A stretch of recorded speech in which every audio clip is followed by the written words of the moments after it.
Welcome everyone to a special edition of Mongols, we'll call it. I know we've been going down to one show a week, but this one is really special. We're doing something a little bit different this time around. I am Mike Sparks. Joining me for this one is Drew, aka the Mondo. First off, Mondo, how are you? I'm good. Just got back from the Steelers tailgate. That was a blast. How are you doing? I'm okay. I keep feeling like the season has been over for a while now, and I'm ready to start talking about the next season for the most part. But there's still games going on. We know what two teams are going to be playing in the finals, so we still got one more week to go before the USL Championship season is like done, and then everyone's back to square one. We can start to figure out what's going to happen from there. But you did a whole bunch of digging and pulled up some crazy stats. So give everyone a little bit of background about what you did here, and then we'll get into sort of sharing it with the world. Yeah. So for folks who haven't yet met me, I am at heart a data guy. That's kind of that's literally my bread and butter. That's what I do for a living. So I like to look at things statistically, and I also I kind of wanted to set, because we had talked, how do you feel about like how we felt the season went, right? We talked about that a couple times, and we more or less didn't feel too great about it. And so what I wanted to do was I wanted to look at the season by the numbers. I wanted to see what do the stats show? What can we actually say about our season? And then also going forward from here, what should be our baseline expectations? What should we expect from the Riverhounds as a team going to the playoffs, or winning the Player Shield, or winning the league as a whole? Like, all of that would be nice to have, because there was times earlier in the season too where we were kind of hoping we had a good grasp on the future, or we had a good grasp on the past. And especially with I'm going to call it turbulence, the COVID seasons caused, it was tough to just measure in this post-COVID environment where the Hounds sit. And so I wanted to do something where we could kind of get that, because it's one of those things where it's like, it's great when you go to the playoffs, but it's not great when you get dumped out in the first round. Mm-hmm. So it'd be nice just to see, just overall, how can we stack our season? How can we actually measure our success this year? Yeah. So you went and you put together sort of a pretty substantial PowerPoint presentation that has all sorts of graphs and numbers and charts and things like that. So just as a warning for those of you who are listening to this just as a podcast, we are still going to do our best to talk through all the statistics and sort of get to the point of each of them. But for those of you who are more visual, do go check out the show on YouTube, because we will have all of the charts and graphs and like cool stuff to look at. And some of it is like, when you see it, you go, holy crap, because like until you actually see it visually, it doesn't necessarily click. And so we will try to convey some of that holy crap, as we're going through it. But yeah, so that's really what we're going to do here is Mondo did a fantastic job and was like, hey, I made this PowerPoint, and the rest of us, on the Mongols team, just like our heads exploded. And we said, we got to figure out some way to share this with everybody. And we said, well, this feels like the right format. So I guess, Mondo, anything else that you want to say or share before we start putting some slides up and you start talking through what you did? Yeah, actually, I'm probably gonna call this out a few times, but the key with this data is I only used publicly available data. So things that Opta does, like calculating XGs, calculating XGAs, because Opta gets a whole lot more stats than what's publicly available. And the league has like a contract with them, and that's their business. Please open up this data. I'll say that probably again a couple times. Mm-hmm. But that data, I did my best to emulate some of those things, because I just didn't have the exact figure I need for the exact stat. For example, and this will come up pretty soon actually, is crosses. I have the number of crosses, but what I don't have is I don't have the number of like successful dribbles. I don't have the number, like, when a player dribbles around a player, or touches on the ball, or even just passes in general. Now, all of that is available through, the Riverhounds site or the USL site, but it's protected because of their contract with Opta. So it's not available for me to just scrape and download and have. So a lot of this data and a lot of this analysis kind of will obscurely reference that, but I couldn't use any of that data as solid points because of the way it sits. I could only use what I can hold in my hands and shape, so to speak, to analyze. That totally makes sense. I guess anything else, or let's go. I'm excited. Let's go. I'm pumped. I'm excited to dig into this. All right, here we go. Yeah. So just the quick introduction, I think we kind of hit. We can continue along. So goal was to analyze the 24 season in comparison to previous seasons. Like I said before, I had some limitations. I'll try not to mention my limitations too much since I tried to talk about it up front. But anybody watching, anybody listening, you can get all of this data on FBref, and I basically use that data for the most part and just supplemented from like the USL website, FOTMob, and the Riverhounds site itself. So that's where it is. All right. So getting into it, I think the first place we should start is kind of what we felt the most, which is the Hounds' approach and notably our lack of goals compared to last year. And so what I did was I just wanted to look at the basic offensive stats.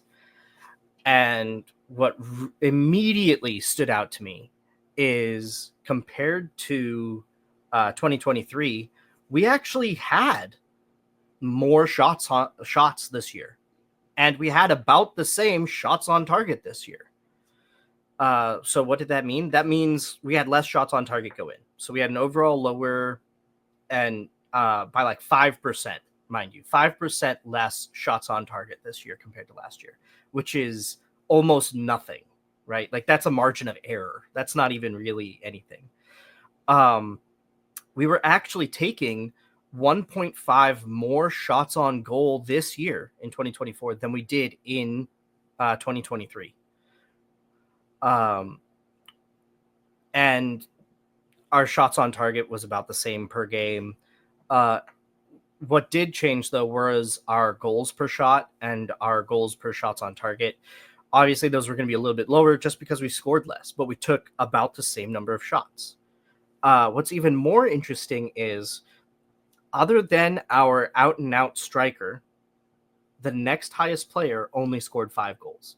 I just thought that was really funny and kind of coincidental. Last year, it was Arturo Ordonez. This year, it was Burton Jackson, who only had 7 games to even to do much of anything, and he scored 5 times in that period. But I just thought those were like 2 really big. Just comparing this year and last year, other than the goals scored, there's not really much to lift. What really jumped out at me when I saw this was, like you said, last season we got 10 more goals than we did this season. And I think for those of us who sort of lived through this season, you would have expected that, because we had that stretch of like 8 games where we only scored 1 goal. I think what jumped out to me was the fact that, like you said, our shots on target were almost identical. Last year we had 126, this year we had 128. So we were getting shots on target. This season we had 50 more shots overall than we did last season. So last season we had 10 more goals. This year we took 50 more shots and had 10 less goals. So, we go ahead. And yeah, like I was going to say, like Dikwa and Kiza. So last year, Dikwa took 66 shots, 29 on target, right? This year, Kiza took 55 shots, 26 on target. So Kiza's conversion rate is technically a little high, or like, his shots on target rate is a little higher, but he still got, a little over half as many goals. Yeah. Yeah. What's also interesting is if you actually look at this chart, the depth of like the number of players that scored, again, you would have expected in a season where we weren't getting as many goals as we did last year that we wouldn't have as many people scoring potentially. But actually, the numbers are almost identical. I think we have one extra player last year that scored compared to this season. So we still have the depth. It's just that we weren't as top loaded in a way as we were last season, with Dikwa up front getting 20 goals, like you said, compared to Kiza getting 12. Right. So so this chart, I specifically filtered to just players who took a shot. So what's even more interesting is we had the same number of players take a shot in 23 and 24. That's funny. Yeah. Awesome. Yep. Awesome. Ready for the next one? Yep. Let's go. Let's move forward here. So next we're looking at points accumulation, and I split that up in two ways. So I looked at our points overall throughout the season and our points per game. And we can actually see that in about the 8-9 game mark, we were actually on par with our performance last year. We had a slower start, but in 23, we had a quick start and then a little bit of a slowdown, and then we were more or less consistent throughout the season. In 24, we had a rocky start, but then we hit this weird slump in the middle before we hit consistency afterwards. And we can even see that you can actually see the slump, and I'm intentionally calling it a slump because originally I planned to split the season into two halves, first half, second half. What happened in the first half that didn't happen, or what happened in the second half that didn't happen in the first half. And when I looked at the points per game specifically, I knew I couldn't do that because the way the season broke down, we had our slow start, yes, but we got to a point where we were basically matching last year's performance, where we won the Players' Shield. Just gonna remind everybody of that. But then we had that slump, that 8-game period, and I actually included the 2 games where we scored 8 goals because in that middle section, we scored 8 goals basically in 11 games. Or out of the 11 games, we scored 11 goals, and 8 of them came in 2. So that's kind of, I would call that a slump still. Like, I would say that was part of the slump. Did we make it out of the slump afterwards? Yes. And that was kind of, those 2 games were towards the end of that slump, so it made sense. But they were just, it was too distinct of a period for me to just do halves. Yeah.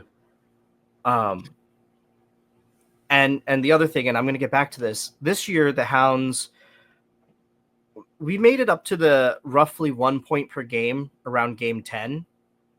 And then we dropped off that mark. Mm-hmm. Last year, our minimum was 1 point per game. We never dropped below 1 point per game. Yeah. And this is going to come back up later too, because this is all factoring into what should we look forward to. Yeah. So I wanted to see what caused this.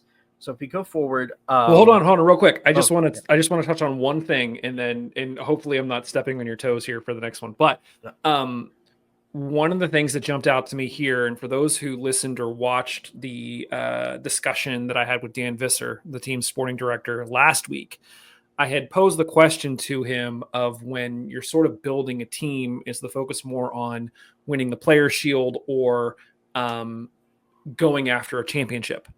And he sort of shared his thoughts. I encourage you to go listen or watch that show if you hadn't, to see his thoughts. And I'm kind of tipping my hat here as to the direction that I lean. But to your point, after that slump, our trajectory this season was very much similar to the trajectory last season, where we won the Players' Shield. Yep. So had we not started slow, we finished the season in a similar pattern as we did last year. So I mean, you could take either section out. You could, if we either hadn't started slow or if we hadn't had a midseason slump, we would have met or beat last year. Right, exactly. So that's where we'll get to sort of our recap.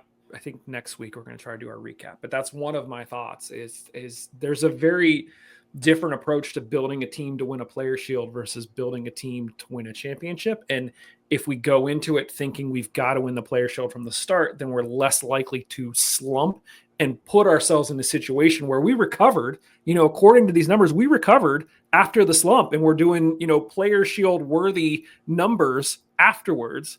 But it's just a matter of like, we got to get past that. So, yep. In fact, I believe after game 24, we only had one loss. Yeah. So, incredible. Yeah. All right. So I'm going to pose this question to you. So the top row, the yellow row, is the Hounds. And I tried to split it up into the 3 segments like we talked before. So segment 1 and 2 are 11 games. Segment 3 is 12 games. So games 1 through 11 is the first one, 12 through 22 is the second one, and then 23 on is the third. Okay. So what do you notice about the Hounds formation going from 2023 to 2024? I mean, it looks like for the most part across the board, they're different. There's a few where they're similar. But yeah, especially in a Bob Lilly system, I would expect to see more consistency from week to week. Yeah. So what I'm pulling at actually is what I found is early in 2023, we didn't use the 3-5-2 system as much. And even if we include the 5-3-2, we only use in the first set, we only go to that system twice. In the second set, in the second section, we go to a little bit more. But in our third section, all but one game is 5-3-2 in 2023. And then if you look how we started 2024, we started with that 5-3-2. And in fact, until Burton Jackson came on, we pretty much tried to force, or it looks like the Hounds basically tried to force the 5-3-2 system to work, which it works. So this is, and I'm pulling ahead. Actually, if you move to the next slide, I actually highlight. I highlight those 5-3-2s because you can see how solidly, very consistently we were doing 5-3-2 towards the end of 2023. And I would even argue towards the end of 2023, we were like, nobody knew how to handle us. Right. But then once we started 2024 and we tried to use different personnel in the same system, it didn't start working the same way. And this is, I promised I wouldn't get into this as much, but here we go. This is where I kind of missed those extra Opta stats because one of the things that I could show is how many times we crossed, how many times we dribbled, how many times we passed it forward. And in fact, that's my talk about formation. I'm not going to beat a dead horse over the head. I just didn't think the 5-3-2 worked, and this is just the evidence that the 5-3-2 was definitely, because we used the 5-3-2 mostly during our slump and during our rocky start. Well, and to your point too, we closed out 2023 basically playing a 5-3-2 for the last 10 games, but a 5-3-2 with Arturo Ordonez as your center back, as like the primary center back, is very different than the way we started 2024 with Danny Griffin as our starting center back. So, right. Yeah. I mean, we're using Danny Griffin and Jackson Walty as center backs, and that's just not, while both of them can fit in there, that's not where they're best deployed. Right. Like, that's not their strongest position. Yeah, they might be stronger than other people, but that's not their strongest position. Right. Agreed. And if we move on, I do have some stats that we can compare to. Yeah, so match stats, once more, I broke it into segments. What's really, really interesting, what stood out to me, is if you combine the first two segments, you get basically the same number of wins and the same number of goals as in the final third of the season. And so that shows that the first two segments of the season, the first 2/3 of the season, something just wasn't working. Mm-hmm. And that's like the main thing. And so one of the things I looked at specifically was the crosses and the tackles. So if you look at the tackles, we were tackling a lot in the first part of the year, but we were crossing a whole ton. So what the tackles tell me is the defense is pretty set, right? That's what the tackles tell me. We had the lowest number of interceptions, though. So that tells me that while there was a lot of tackles, that means we track back and we can stop the ball, right? If we compare that to the third segment, we see a high number, or it's a middling number of tackles compared, right? But we have 133 interceptions in the third segment compared to 85 or 94. So greater than 40 more interceptions. That tells me the defense is set, they're positioning themselves better, and they're anticipating the other team, right? That suggests to me a more confident defense. That also suggests a more confidence midfield as well. Well, and that's one of the things that we talked about too early on, where it felt like it took a while for the defense and especially the keeper situation to kind of shore itself up. We had a keeper rotation. It seemed like they were trying to find answers. And so, yeah, absolutely. To sort of see that high number of interceptions coupled with sort of tackles there from the defense, it reflects a more confident, strong defense as we sort of saw down the stretch. So yeah, interesting. Exactly. And then we compare that with, in the first two sections of the season, we had over 200 crosses in each section, which is, I mean, that's a lot of crosses. That comes out to like 18, 19 a game. Mm-hmm. But in the final third of the season, we go down to just under 15 and a half crosses. So the question is, why do we have so few crosses? And I think the answer is we started playing through the middle. Our entire play style changed from the first two sections of the year, where we relied on the 5-5, the 5-3-2, where we were just booting the ball upfield, hoping somebody could get on the end of it, or shooting up the side and crossing it in hope somebody could get onto it, to playing through our midfielders and allowing our midfielders and our forwards to actually use their feet and maneuver around. This is why I said I'd like to see dribbles and touches too, because that would further support, or, it would suggest a different pattern here. Yeah. But just based on, and even based on the offsides, that's the other thing that I pulled into this. Our offsides, we went from almost 3 offsides a game to about 1 offsides per game.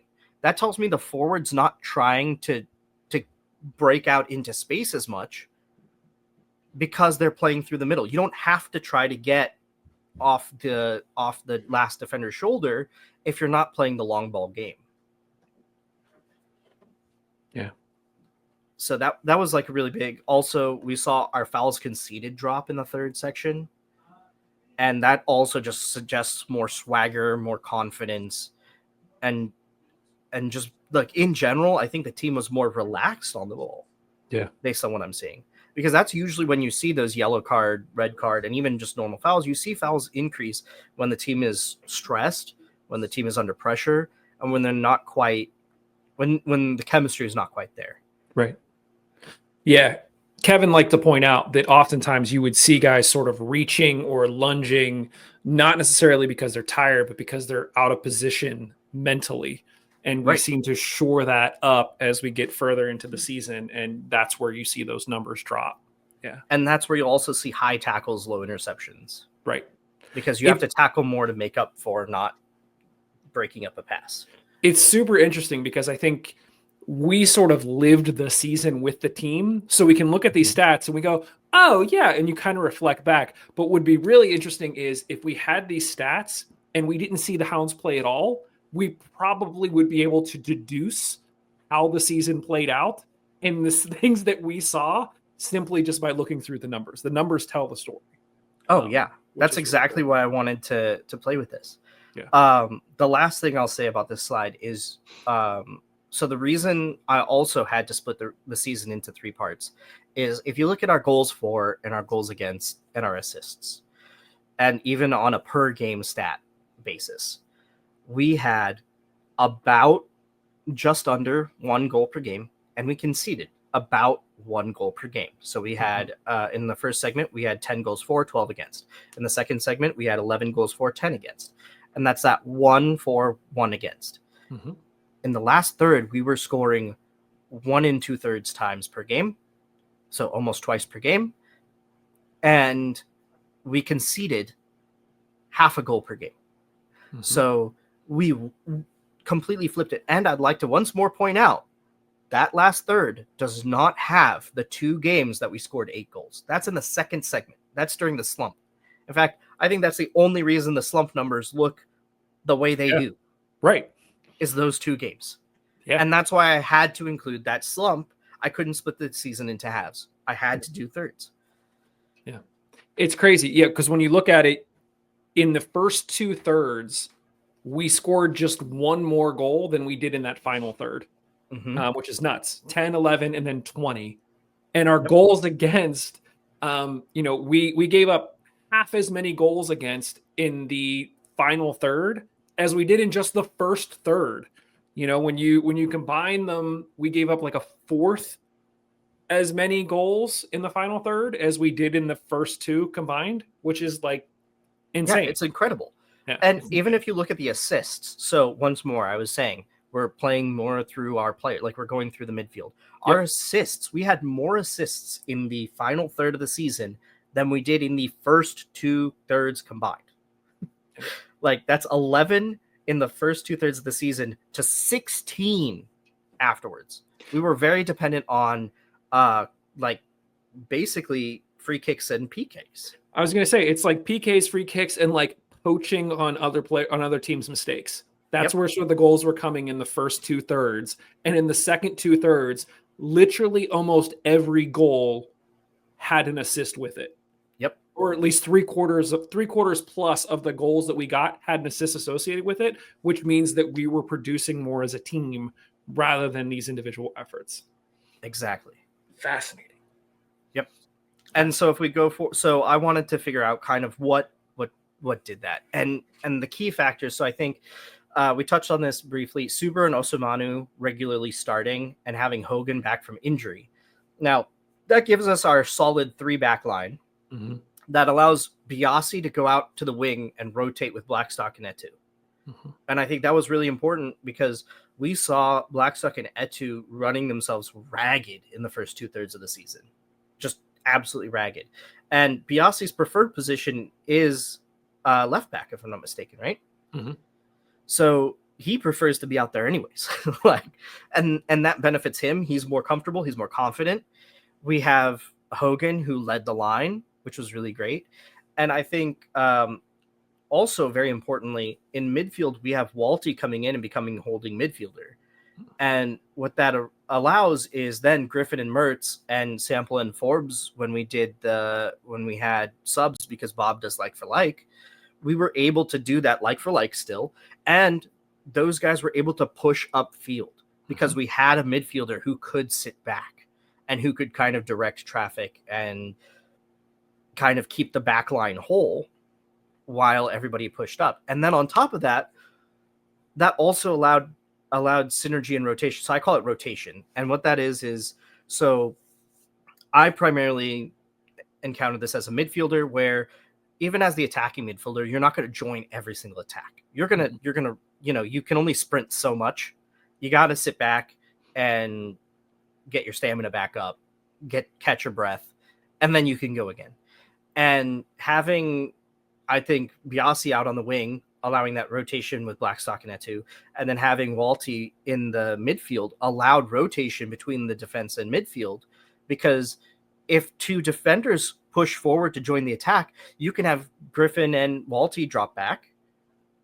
If one of the wingers is shooting up, you can have Walty or Griffin drop back. Like, you have all of these combinations where you can have rotations. And even Griffin and Mertz going forward, well, if Griffin or Mertz needs a break, they can stop back and Walty can shoot forward, or one of the wingbacks. So now you have this synergy and rotation that we didn't have in the first 2 thirds of the season, because I remember looking at these guys and being like, these dudes are gassed from all of that running that they're doing. Like, of course, they're like tripping over themselves trying to defend because they're pushing themselves so far forward that they're complete, like they've got nothing left. And then also forwards, I think the key that we were hunting for all season is finding somebody to pair with Kiza. And I think, it just happened that Sterling didn't work out up there. Maybe he'll come back this season and maybe he will work out up there. I don't know. But we saw Jackson pair really well with Kiza. But I think by the time Jackson came in, the entire play style had changed. Mm-hmm. Because Jackson came in kind of when we started finding that defense midfield synergy and rotation. So you add one creative guy up there who also likes the ball at his feet, which actually, if I'm not mistaken, I believe is the way that Sterling likes to play as well. Mm-hmm. Like, so maybe Jackson and Sterling, we could see something next year. It's all going to come down to contracts. We'll see what happens. But there's a lot of potential because now the team has switched from a kick the ball as far forward as we can and try to make that work to a, playing through the middle style. Yeah. I think the other interesting thing, you mentioned bringing in Jackson and how the play style had changed from one of the conversations that I had with Mertz earlier in the season. That forced him more centrally and allowed us to have another body in there to play through the middle more. And so there was one point where I tried to look back and be like, was Jackson coming in sort of the turning point for the whole season? And it actually happened before that. To your point, if you look at the stats, it happened before that. He just happened to help compound some of the things that we were seeing and sort of help everyone else lift their game just a little bit more and help keep it rolling.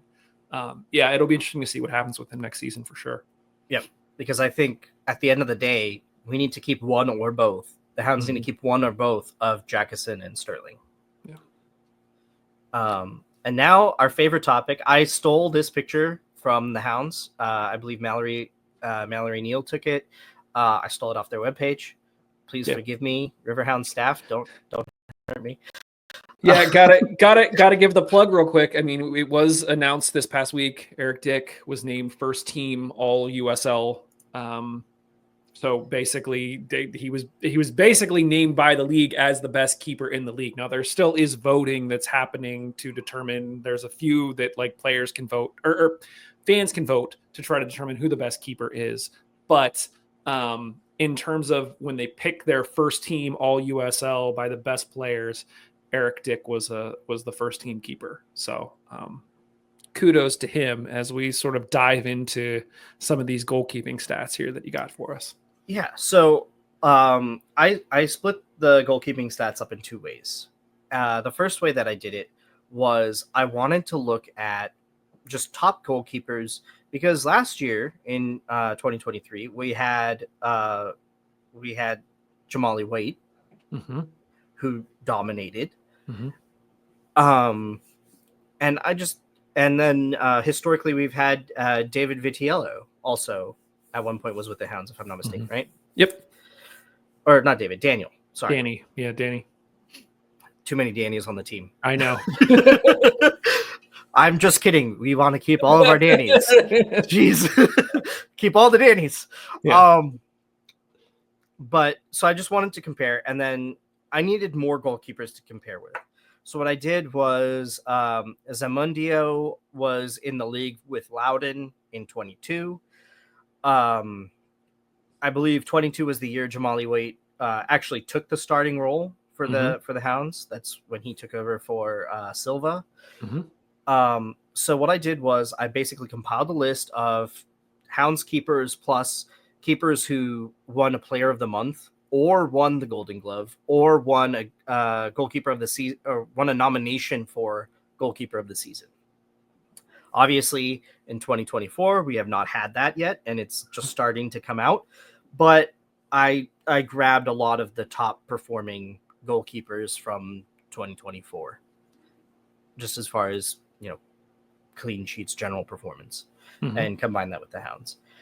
And this is just the raw stats. So this is what I'm working with. Just wanted to call out these ones in particular. And if we actually go, I charted what I did was then I charted their save percentage with the goals against per 90 minutes. The idea being you want to have a higher save percentage and a lower goals against per 90 minutes. So I took the average of this cohort, and that's the crosshairs you see. You want to be in the top left. Mm-hmm. Those are the best of the best, the top gun of the top performing goalkeepers. And what we actually see is Eric Dick has a standout performance. Mm-hmm. He does not have the highest save percentage, but he does have the least goals against per 90 minutes. And he's almost alone. Yep. Really, in that top left corner. I would say Daniel Vitiello's, I believe that is his 2020, I think that's his 2022 or 2023 season where he won the Golden Glove. That's I would say the next best performance. Mm-hmm. And then Johan, oh man, I'm going to mispronounce this last name and I practice it. Panoranda? Sure. Let's go with that. Had the highest save percentage, but had more goals against per 90 minutes. This is a situation where having XGA or expected goals against would have been really nice. Yeah. I would have used that instead of goals against per 90 minutes. But what's really the key takeaway, the most important takeaway, and I'm really sorry, Jamali White, but Jamali White could not save a goal or only saved a little over half the time the shot was taken, basically. The save percentage is the shot's taken. How often is the keeper going to be able to recover it and stop it? In the 2 seasons with the Hounds, those are the low 2 dots. So that's the bottom left quadrant that he's in. And the one that's just on the right side is this season. With El Paso. With El Paso. So unfortunately, he didn't save. He just doesn't save as often. So I think this actually contributed to part of the confidence of the Riverhounds is with Eric Dick in goal. You know he's going to save more than 3/4 of the shots taken against him. Yeah. And that's really, as a defender and as a midfielder, that's really encouraging. I think, when I first saw this table, my initial reactions, and we've talked about this over the course of the season, I thought Eric Dick was a good keeper, but I wasn't sure how much of that you could attribute to the Hounds defense shoring up or what it was. There was just something about, especially early on, there was something about like the eye test where I was like, hey, he's going to be a good keeper for us. I don't think he'll be the best.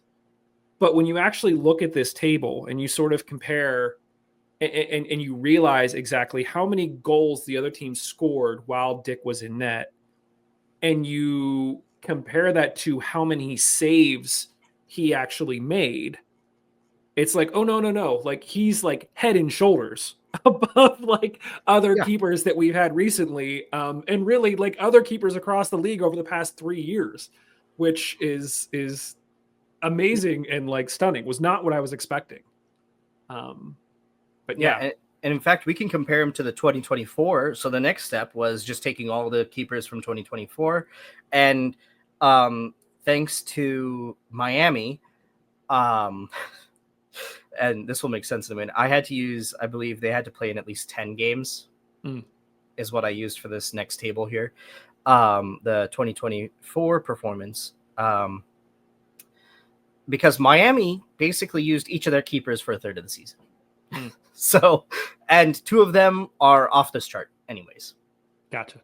So, thanks Miami for making things difficult. But also, once more, even amongst 2024 performance, we see the only keeper that comes close is Carlos Sandata.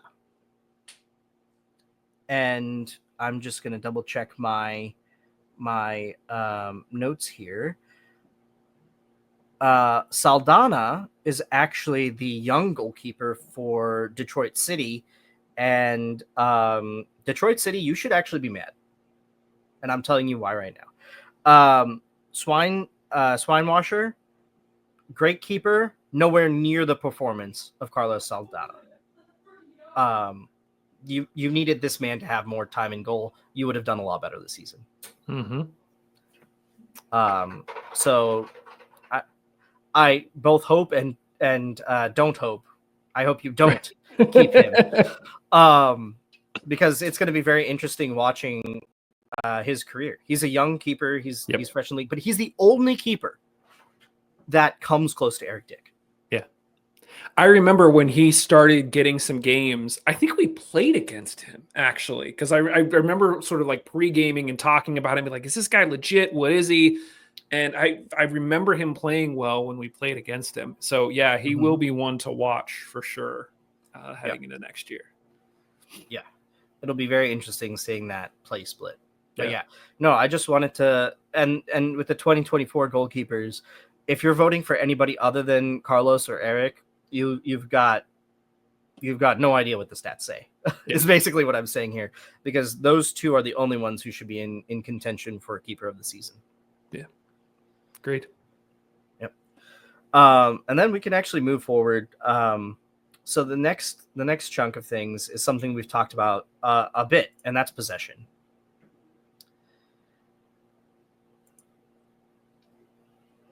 And oh man, I've got egg on my face. I forgot to change the lorem ipsum the default text on this slide. So forgive me for not changing the default text. Ignore the text. The important part is the chart. What's really interesting is that when the Hounds have above 55% of the possession, they do not win. And last year it was a little over 50%.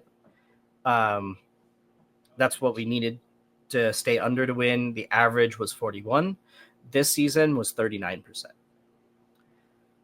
So this very much goes along with the Hounds need that lower level of possession. And I think this goes back to the play style, playing that fast pass counter attack versus the over the top counter attack. You do want lower possession because you're letting the opposing team move themselves out of position for you. That's how that works. It's one of the, I think it's a really entertaining way to play. It's also a very stressful way to play because the other team has all the ball. Mm-hmm.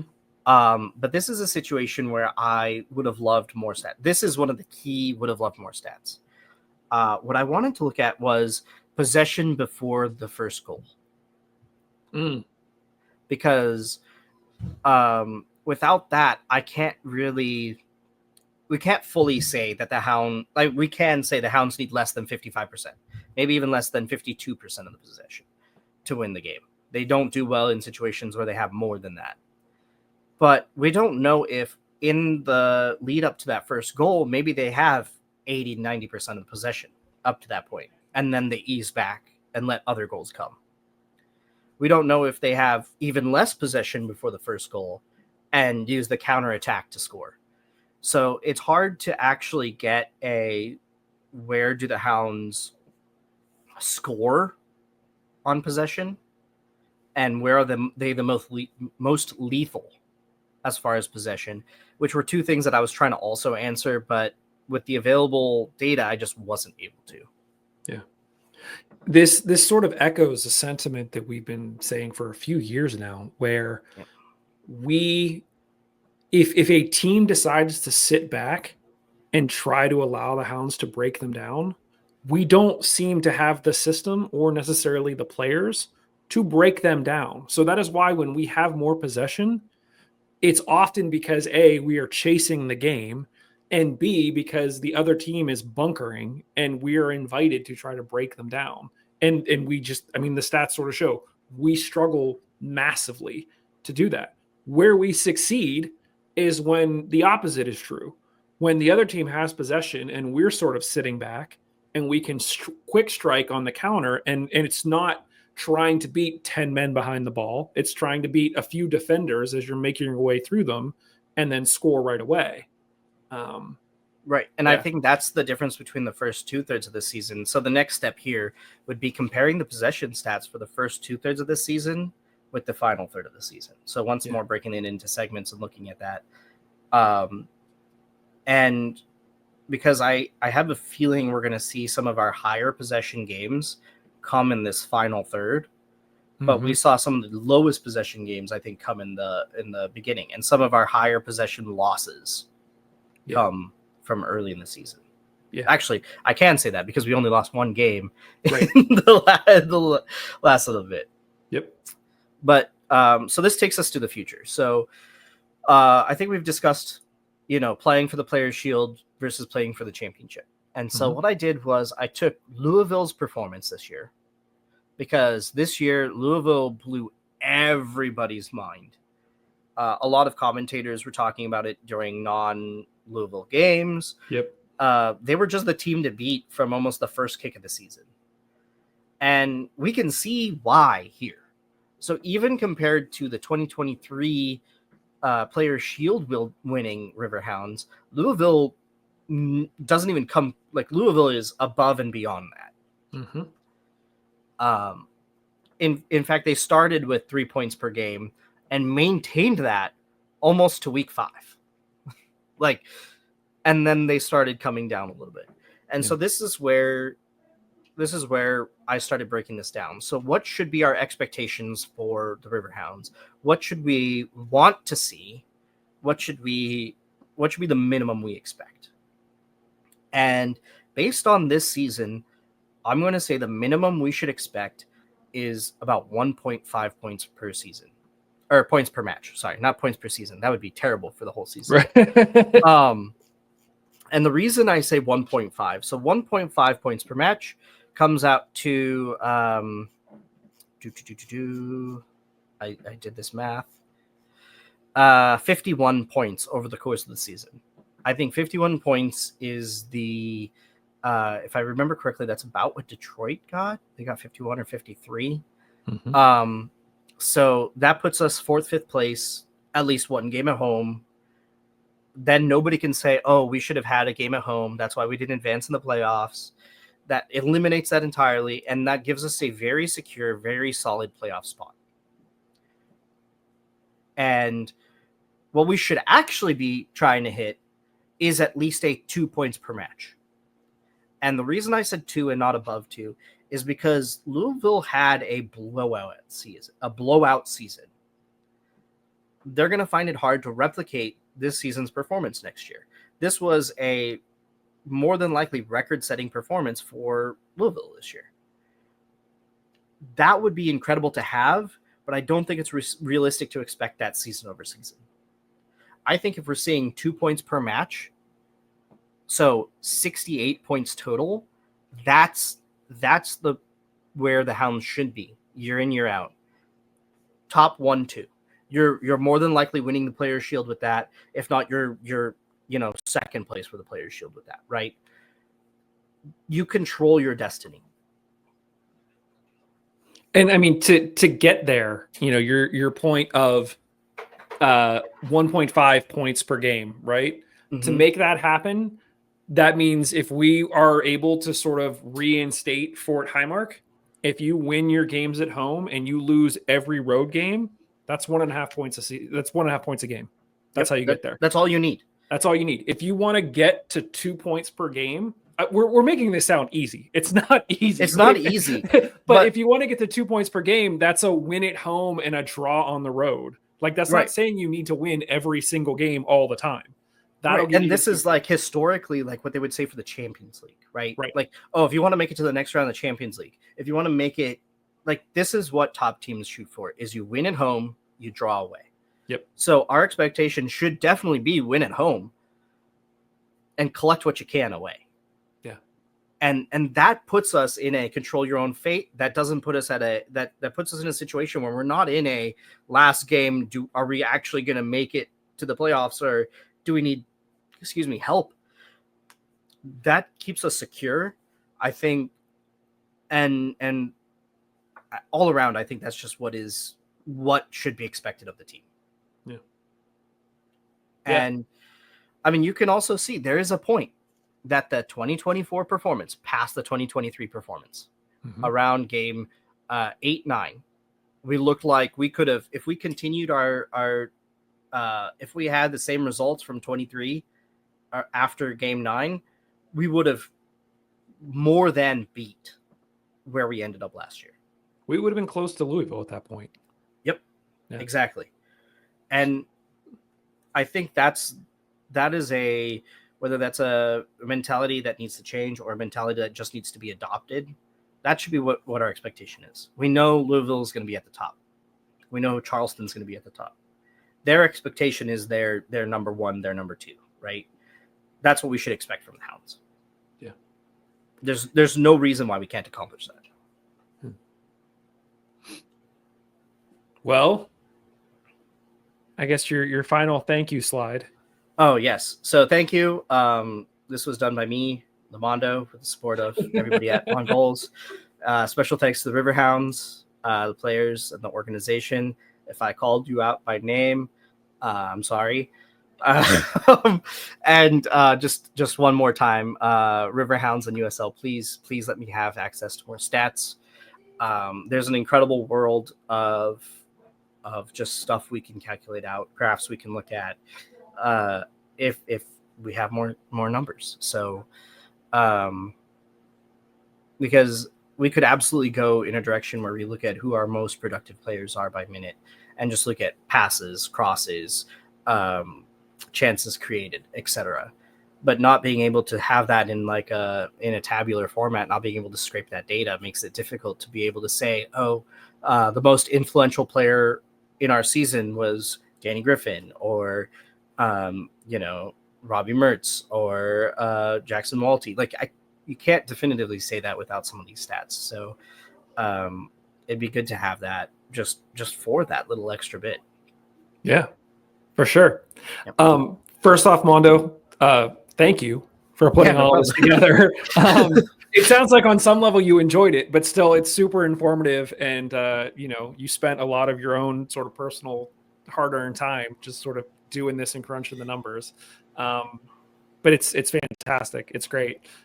We will put, some of these charts out as sort of like shorts on all the various things so that people can see them. If you are listening to this, you can check us out on, now we're on YouTube and Blue Sky and Twitter and TikTok and Instagram. So we'll try to get a lot of the stuff out there as well.